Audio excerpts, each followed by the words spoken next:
Jonathon Tripp, right-handed pitcher from Spring, Texas. My grandpa was a baseball player. He was a prospect for the Dodgers back in the day, and then my uncle was in the minor leagues before he was drafted into the Vietnam War. But my dad played it, and my whole family's played it. So it was just since I was able to walk, I had a baseball in my hand. College baseball was an option. I realized it was when I grew 6 inches in a summer.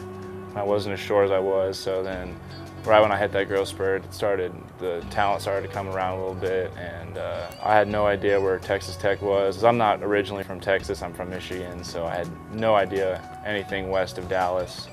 But my mom made me make a list of 100 schools I wanted to attend. I went to a camp one day and Texas Tech was there.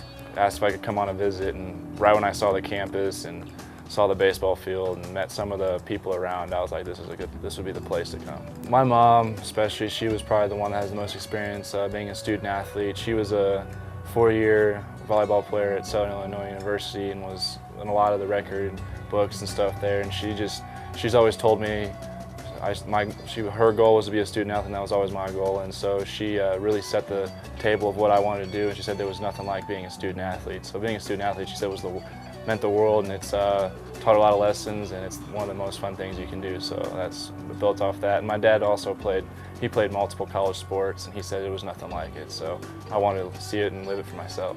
I was a starting pitcher my whole life, but being in the bullpen is just, you got to be ready at all times, no matter the situation. You just got to know when your number's called, and you got to go in there and bear down and pitch, because you're going to be coming on with runners in scoring position or anything like that. And you're basically not starting with your own mess. You just have someone else's, and your job is to not let those people score, come in and hold the door. So it's definitely a different experience, but there's nothing like it. You get pretty good adrenaline going. So you watch the game, and when somebody starts getting on base and the phone rings, everybody turns and looks at our bullpen coach and is like, whose name's gonna be called? When your name gets called, it's like there's the terms get hot, get loose, or stretch. And get hot means you get a ball, get on the mound, and get as ready as fast as you can, because you're probably going to the game soon. So when you do that, you just clear your mind, not just act like just you and the ball and the glove, and you just throw it there. And then when your name's called, you go out on the field and just do what you got to do. It just depends on the situation. By the time you get to this level, it's physical, and when you come older, the physical aspect it's basically there already. It's just the mental and getting through tough situations and clearing your mind and stuff. And no matter who you are, the mental part can be tough, and that can be worked on all the time as well as physical. But the mental game is probably the hardest part to get down. Well, when I was a younger guy, the older guys, there were guys that were the talkers that led by kind of getting in your face and stuff like that, and there was those guys led by example.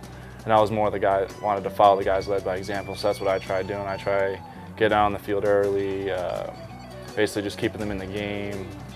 If they ask me anything, I give them advice, and just mainly trying to lead by example and let the other guys handle all the verbal stuff, but just trying to lead by example is the best way I can think of doing it, and how to get in and out every day. You got to take one game, one pitch at a time. You can't look in the past and you can't look in the future. You can only control what you can control. So, like if we're on defense, make the plays and stuff, or if as the pitching coach always tells us, we can control what we can control pitching-wise, and we just got to be there to back up the hitters, and it's always about picking each other up. So say if the pitchers have a bad game, the hitters are there to pick us up, and if the hitters aren't hitting well, pitchers are there to back them up. So it's just basically got to play as a team, have that chemistry, and go out every day with an edge. Last year we came in, we weren't even ranked or picked to do anything, and going out, so we didn't really have a target on our back. We just went out and we had an edge, and we had that fire in our eyes to go out and prove ourselves. And this year coming out, we had that target on our back, and we're going to get everybody's best, and we just got to realize we got to go out there and give it our best, and